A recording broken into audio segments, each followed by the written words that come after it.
እንዴት ናችሁ? ደህና ናችሁ? ሁሉ ሰላም ነው? እንዴት ናችሁ? ናሂን ዛሬ ውብዬ ባል ወንድም በጣም አጥፍቷል። ማስደበደብ አልነበረበትም። ወንድ ከሆነ እኮ ብቻውን መምጣት የነበረበት። ሁሌ አንድም ጊዜ ይሄ ሰውዬ እንደገና ደብድቦታል። በጣም ባለጌ ናቸው። ውብዬ ከወደደችው እሱ ከወደዳት እሱ የሚያፈቅረው ውብዬን ነው።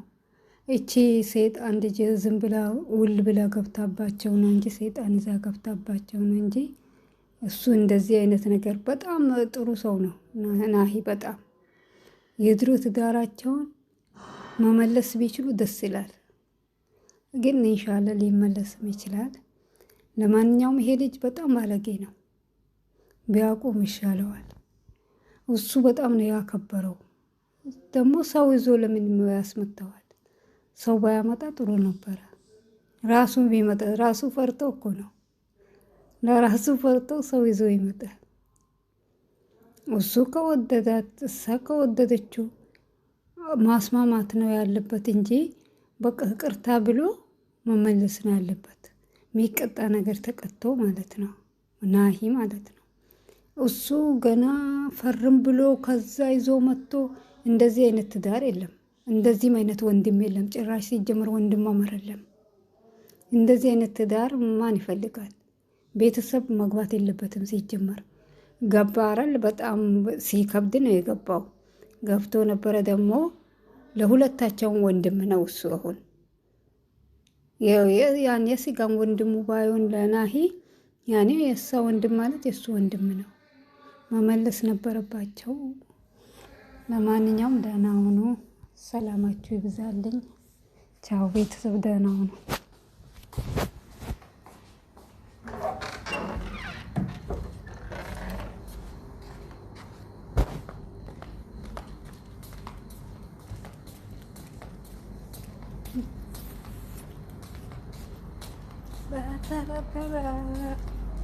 ሲሆን ነገር ለካ ደስ ይላል መፈቃቀር።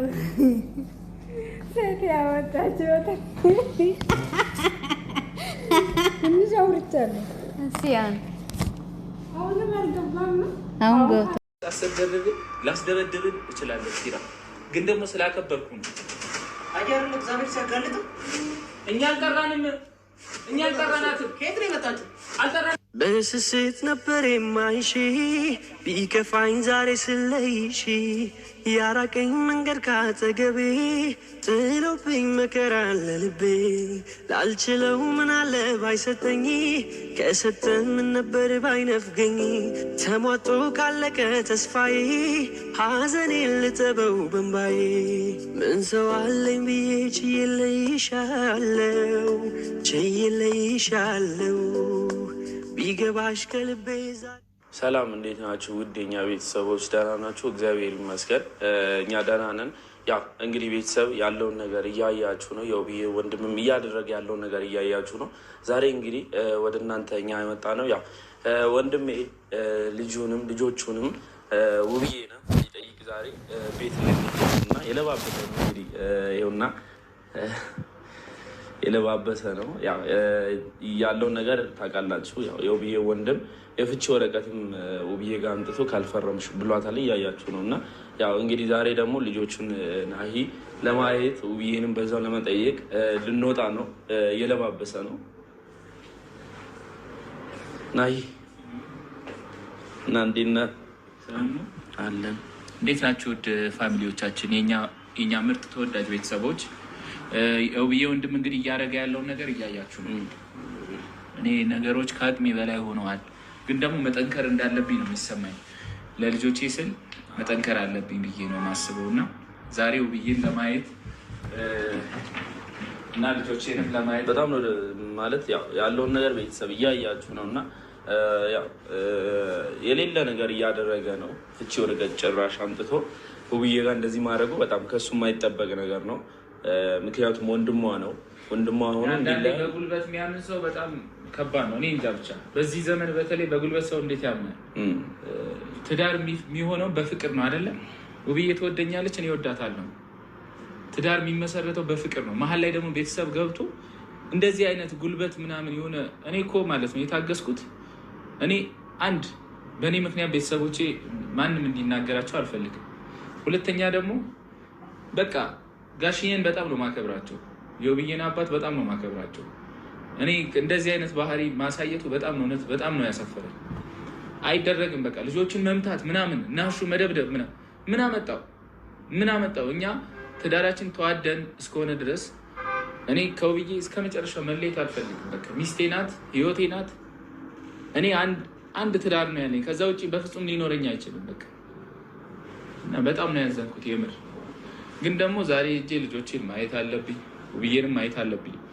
ለዛም ብዬ ነው በቃ በጠዋት እኔ እሱ ብቻ ሳይሆን እኔ የውብዬ ወንድም እንደሆነ እንኳን አጠራጥሮኛል። እነዚህ የሆነ ስሜታዊ የሆነው ማይሆን ነገሮችን ሲያደርግ ያጠራጥረኛል። ምክንያቱም ውብዬ እንደዛ አይነት ሰው አይደለችም፣ እንደዛም አይነት ባህሪ የላትም። ግን እሱ ያለው ባህሪ ይለያያል ከውብዬ ጋር እና ያው በጣም ነው ያጠራጠረኝ። በነገራችን ላይ ግን እንደዚህ ብዬ አሁንም ማውራት አልፈልግም ስለሱ።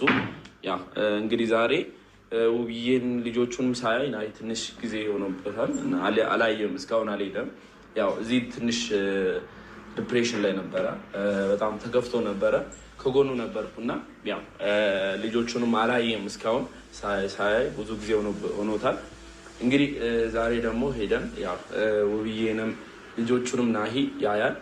ከዛ ያለውን ነገር ደግሞ እናንተም በሰፊው እዩ ቤተሰብ። ያው እንግዲህ አቤት ማን ነው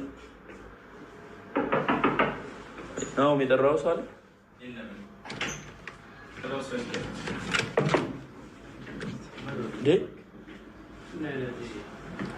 ለምን መጣ? አሁን ምን እያደረክ ነው? ምን እያደረክ እዚህ የተደበለበልክ የእሷን ቀልብ የምታገኝ መስሏል። አንተ በንቀት አታዋራኝ። ምን እየሆነ ነው? በንቀት አታዋራኝ። ምን ልታረጉ? የውብዬ ወንድም ነህ እንጂ አንተ ወላጅ አባቴ አይደለም። ይኸውልህ ዝም በል፣ አፍህን አትክፈታው። እኔ ጋር አፍ እንድትከፈታ ምፈራ መሰለኝ። ምንድን ነው ይዘህ የመጣህ? ዝም በል። ለምን ዝም አትልም? ምንድን ነው ይዘህ የመጣህ? ዝም በል። ገና ብዙ ነገር አደርጋለሁ ዛሬ። ይኸውልህ እሷ በሌለችበት የመጣሁት ዋጋህን ላሳይ ነው። እሺ ዘመድህን ይዘህ መጣህ አይደል? ምን አይነት ሰው እንደሆንክ አሳይ። ከዚህ በፊትም መጥቶኛል። ዘመድህን ይዘህ መጣህ። ምንም አይነት ነገር እንደማታመጣ ምንም እንደሆንክ ነው እያሳየሁ ያለሁት። ባለፈው በውብዬ ምክንያት ይሄ ሰውዬ ደብድቦኛል። አንተ ሌላ ማለት ነው አይደል? እየተደበለበልክ ያለውን ነገር የምታስተካክል መስሏል አይደል? እሷን በስልክ ለምን ጠራው? ምን ልታረግ? አገባ